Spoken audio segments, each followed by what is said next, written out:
솔로몬 왕의 통치가 끝난 이후에 이 이스라엘 나라는 둘로 나눠지게 되었습니다. 그러므로 북왕국 이스라엘 그리고 남왕국 유다가 되었죠. 그런데 이 두 나라의 모습은 그 역사가 그렇게 길지 아니합니다. 기원전 922년경에 시작한 이 북왕국은 주전 722년까지 209년간 존속하였고, 그리고 19명의 왕이 그 나라를 다스렸습니다. 한편 남왕국 유다는 그보다 길어서 344년 동안 유지되다가 주전 586년에 신바벨론에게 멸망당하게 됩니다. 344년 동안 20명의 왕이 이 나라를 다스렸습니다. 우리가 역대상 그리고 역대하를 읽어가면서 그 여러 왕들의 모습을 보고 있습니다. 어떤 왕의 모습은 하나님을 경외하고 순종하여 복을 받고 부국 강병을 이루었지만, 그러나 어떤 왕들은 복이 아닌 하나님의 심판을 받고 자신뿐만 아니었죠. 나라와 함께 민족이 고난과 고통을 당하는 그와 같은 모습도 우리가 보고 있습니다. 이 하나님의 보호하심 속에 이 복을 받은 왕들은 누구인가 보면 그 이름들이 히스기야, 여호사밧, 아사, 요시야 그리고 요담 왕이었습니다. 그들의 공통점이 있어요. 우리에게는 영적으로 중요한 교훈이 되겠죠. 첫째는 여호와 보시기에 정직히 행하고 바른 길로 행하였습니다. 두 번째는 성전 중심으로 살아서 성전 제사와 절기를 철저히 지켰으며, 셋째는 우상을 철저히 타파하고, 그리고 넷째로 하나님께서 주신 율법을 귀히 여겨 실천하였으며, 마지막 다섯 번째로 온 백성들에게 이 하나님의 말씀을 가르치고 전하여 지키게 했던 그와 같은 공통점을 가지고 있습니다. 이와 같은 모습은 오늘을 살아가는 우리에게도 마찬가지예요. 지킬 때 복이 임하는 줄로 믿으시기를 바랍니다. 오늘 28장에 소개되고 있는 이 아하스 왕은 앞에서 열거한 이 5명의 왕과는 너무나 대조적인 악한 모습으로 살았어요. 악한 왕의 모습이 되었습니다. 1절에 보니까 여호와 앞에서 정직하게 행하지 아니하였고, 2절에 보니 북왕국 이스라엘 사람들의 모습처럼 바알 신상을 만들고 섬겼습니다. 3절에 보니까 이방신을 섬기는 자들의 제사법을 따라서 지키다 보니 심지어는 자식까지도 불사르는 비인간적인 일을 했습니다. 4절에 보니까 성전이 아니라 산당에서 나무 아래에서 제사를 드렸어요. 결국 그는 하나님의 진노로 인하여 비참한 인생을 살고 인생을 마감하게 됩니다. 오늘 말씀을 통해서 우리가 배울 영적 교훈을 함께 나눕니다. 첫 번째는 하나님께서는 오랜 기간을 두고 사람을 평가하십니다. 자, 오늘 본문에서 1절 후반부에 뭐라고 기록하였는가? 아하스가 여호와 보시기에 정직히 행하지 아니하고 라는 평가를 받게 되는데, 여러분, 이와 같은 모습은 아하스의 한 단면이나 한 사건을 보고 내린 평가가 아니에요. 16년의 이 왕으로서의 통치의 삶을 평가하면서 유다를 치리하는 그 모습을 보신 후에 하나님께서 그렇게 최종적인 평가를 내리신 거예요. 여호와 보시기에 정직히 행하지 아니하고. 그러므로 우리가 이와 같은 내용을 우리의 삶에 적용한다면, 우리가 하나님 앞에 어쩌다가 실수하고 범죄하였다고 해서 절망해서도 안 되며, 아직 평가가 맞춰진 것이 아니기 때문에 그러하고, 그런가 하면 한 번 정도 하나님 앞에 의롭게 행하였다 하여 행여나 교만하거나 자고하지 말아야 하겠습니다. 성도가 지녀야 할 이 자세, 실수로라도 범죄했을 때는 그야말로 철저히 회개하고, 그리고 참회하는 마음으로 하나님 앞에 정직하게 살아가야 하는데, 다시는 같은 죄를 범치 말아야 합니다. 전생애를 걸쳐 하나님 앞에 충성해야 합니다. 그것이 최종적으로 하나님 앞에 평가받을 수 있는, 그러므로 복 있는 자의 모습으로 살아가는 모습이겠죠. 대표적인 모습이 다윗이라 할 수 있지 않겠습니까? 다윗은 한때 신하였던 우리아의 아내 바세바를 취하면서, 또한 그의 남편인 충성된 장군인 이 우리아를 이 암몬성 적군과의 전투에 맨 앞장서게 하고, 그리고 우리 아군들을 뒤로 물러나게 함으로 말미암아 적군의 총 공격을 받아 활에 맞아 전사하고 말았습니다. 너무나 끔찍하고 비열한 죄를 범하지 않았습니까? 다윗이 말이죠. 여러분, 이와 같은 상황에서 나단 선지자의 책망을 듣게 된 이 다윗은 자신의 죄를 인정하고 아주 철저히 회개하였습니다. 하나님께서 그 모습을 보시고 용서하사 그 생명을 빼앗지 아니하시고 나라를 다스릴 수 있는 왕권을 계속 유지하게 하셨습니다. 중요한 점은 이것이죠. 그의 회개는 아주 철저하고 또한 참회하는 마음으로 살았으니 평생에 같은 죄를 다시는 범하지 아니하였다라고 하는 것입니다. 하나님께서 다윗을 왕으로 세우시고 말씀하시기를, 내가 이새의 아들 다윗을 만나니 내 마음에 맞는 사람이라, 내가 내 뜻을 다 이루리라, 그렇게 말씀하셨는데, 그 대회개 이후에 하나님께서는 이 다윗을 사용하시죠. 다윗은 또한 하나님 앞에 하나님의 마음을 아프게 하는 이 같은 죄를 결코 범하지 아니했습니다. 그러므로 그의 후손 가운데 예수 그리스도가 오셨고, 그리고 온 세상 인류를 구원하시는 놀라운 역사를 하나님께서 다 이루셨다라는 것을, 그 말씀을 통해서 우리가 대하는 것입니다. 돌에 맞아 죽게 된 이 가늠한 여인, 현장에서 잡혔습니다. 예수 그리스도께서 그를 그 군중 가운데서 건져내셨고, 그리고 이 여인을 용서하셨습니다. 여러분, 왜 용서하셨을까요? 회개하였기 때문에. 여러분, 죽음 앞에 선 자가 회개하지 않을 자가 있겠습니까? 그때 예수 그리스도께서 그 여인을 향하여 용서하시며 떠나실 때 뭐라고 말씀을 하시는가? 나도 너를 정죄하지 아니하노니 가서 다시는 죄를 짓지 말라, 그렇게 말씀하셨습니다. 그러므로 우리가 생각할 수 있습니다. 진정한 용서는 어떠한 모습인가? 진정한 용서는 진정한 회개를 통하여 일어나며, 또한 진정한 회개는 다시는 같은 죄를 범하지 아니함으로 증명되는 것입니다. 이것이 진정한 회개와 진정한 용서와 용서함 받은 이후의 새로운 삶의 모습을 나타내 보여주는 것입니다. 하나님은 우리 인생 전체를 보고 평가하실 것입니다. 어떠한 자의 모습은 다윗과 같이, 또한 어떠한 모습은 그로서는 아니 되지만 이 돌에 맞아 죽을 뻔한 여인과 같은 모습이요. 여러분, 그럼에도 불구하고 하나님께서 우리의 인생에 평가를 내리실 때는 시간을 두고 바라보시며 다시금 회개하고 용서함 받아 일어난 자, 주님 안에 충성된 모습으로 살아가는 자, 주님께서 다시금 어여삐 여기시고 새로운 힘과 삶으로 역사를 이루어 가심을 믿으시기를 바랍니다.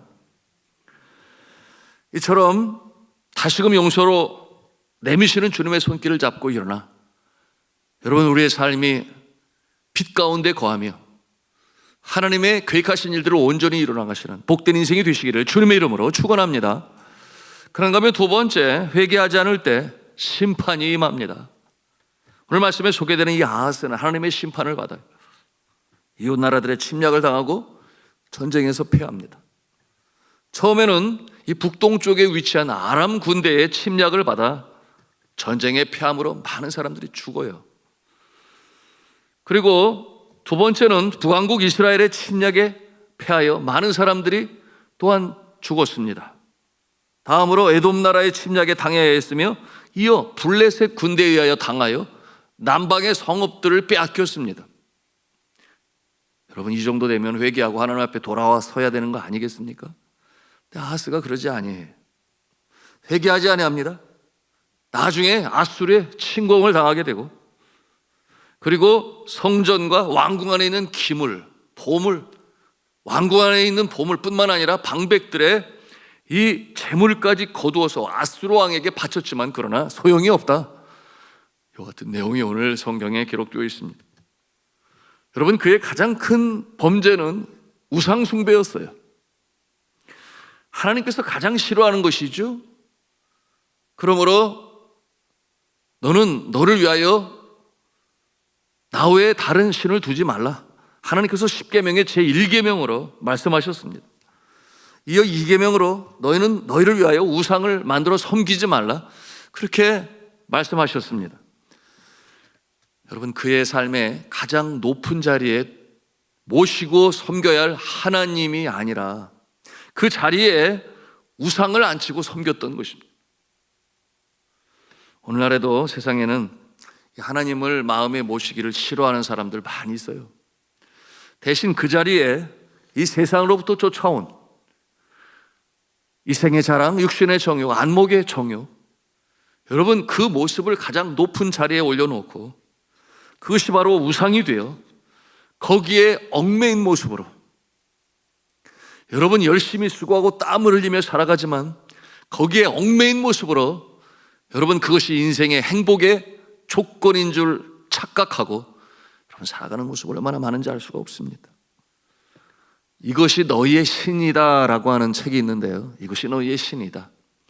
이 책의 저자인 이 크리스토퍼 라이트는 이 시대의 우상에 대해서 이렇게 설명을 하고 있어요. 우리는 우리를 유혹하는 것들, 명성과 영광과 부 가운데서 우리 자신의 신들을 만든다. 고개를 끄덕이게 하는 그와 같은 명제가 아니겠습니까? 예수님께서는 이와 같은 모습을 보시면 뭐라고 말씀을 하시는가? 너희는 두 주인을 섬길 수 없다. 이렇게 말씀하세요.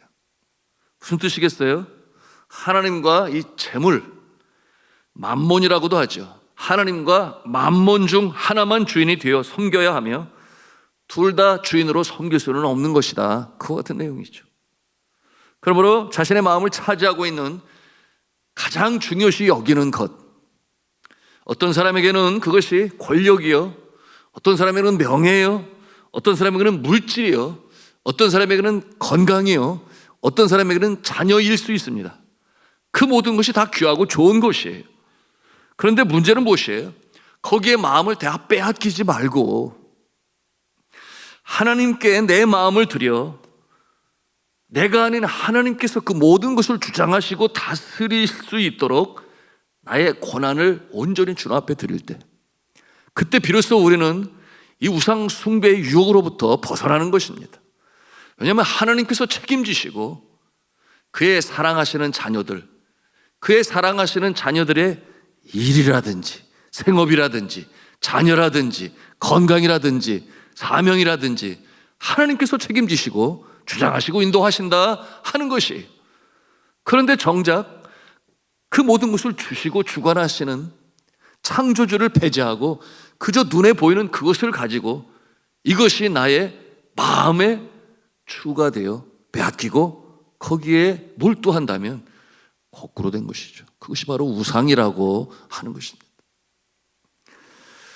자, 세 번째로 우리가 배우는 영적 교훈이 있어요. 그게 뭐냐 하면 환난 중에도 긍휼을 베푸시는 하나님. 우리 같이 한번 한음성을 하겠습니다. 환난 중에도 긍휼을 베푸시는 하나님.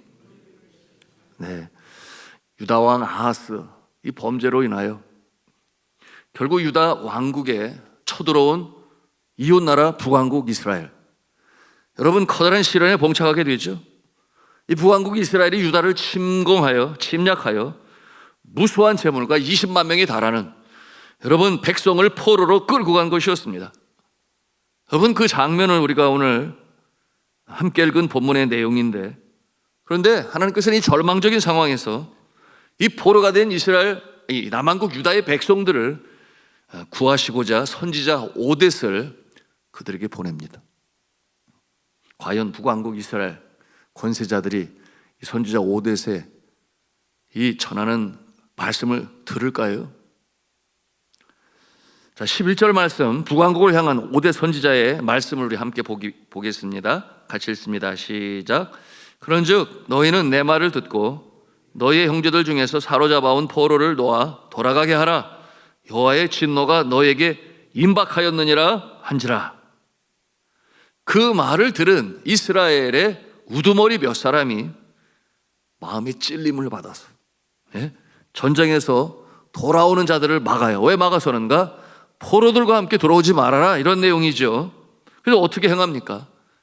우리 13절의 말씀을 같이 보겠습니다. 읽습니다. 시작. 그들에게 이르되 너희는 이 포로를 이리로 끌어들이지 못하리라. 너희가 행하는 이 일이 우리를 여호와께 허물이 있게 하매니 우리의 죄와 허물을 더하게 함이로다. 우리의 허물이 이미 커서 진노하심이 이스라엘에게 임박하였느니라 하매. 이 왕으로 인해 진노에 처한, 그러므로 고난과 환난 중에 있는 이스라엘 백성들을 바라보시는 하나님의 마음에 긍휼함이 일어요. 그래서 그들을 구하시고 다시금 이제 그들의 고향으로, 가정으로 돌아가게 하시는 하나님의 이 손길을 우리가 대하는 것입니다. 그런 전쟁은 얼마나 무섭습니까? 전쟁은 모든 것을 망가뜨리죠. 가족이 어디 있습니까? 부모와 자녀 간에, 여러분, 그 모든 것을 파괴시키는 이 전쟁은 정말 있어서는 아니 되는데 많은 사람들을 힘들게 하죠. 모든 것이 다 파괴되고 망가지는 것이죠. 여러분, 그처럼 그 가운데 포로가 되었던 이들이 이제 자유함을 얻게 되었으니 얼마나 큰 안도의 한숨을 쉬었겠습니까? 참 믿지 못할 상황이 이렇게 벌어진 거죠. 여러분, 15절 말씀 우리 함께 보기를 원하는데요. 같이 15절 말씀 읽습니다. 시작. 이후에 이름이 기록된 자들이 일어나서 포로를 맞고 노력하여 온 곳 중에서 옷을 가져다가 벗은 자들에게 입히며 신을 신기며 먹이고 마시게 하며 기름을 바르고 그 약한 자들은 모두 나귀에 태워 데리고 종려나무 성 여리고에 이르러 그의 형제에게 돌려준 후에 사마리아로 돌아갔더라. 아멘이죠. 우리가 무엇을 봅니까? 심판 중에도 긍휼을 베푸시는 하나님의 손길을 우리가 대하는 것입니다. 역사의 주관자가 되신 하나님, 전쟁은 하나님의 손에 달려있다 그랬는데 이 상황 가운데서 이처럼 다시금 자유를 주시고 사랑하는 가족에게, 고향에게 돌아가게 하시는 하나님의 손길, 여러분, 우리가 보고 있는 것입니다. 자, 이 긍휼을 베푸시는 하나님, 오늘 말씀 10절 후반부에, 28장 10절 후반부에 그 하나님이 어떻게 말씀을 하시는가? 이스라엘 백성들에게 하시는 말씀인데 북왕국 이스라엘 이 권세자들에게 뭐라고 말씀을 하시는가? 그러나 너희는 너희 하나님 여호와께 뭐라고 그랬어요? 범죄함이 없느냐? 그러나 너희는 여호와께 범죄함이 없느냐? 이렇게 말씀하십니다.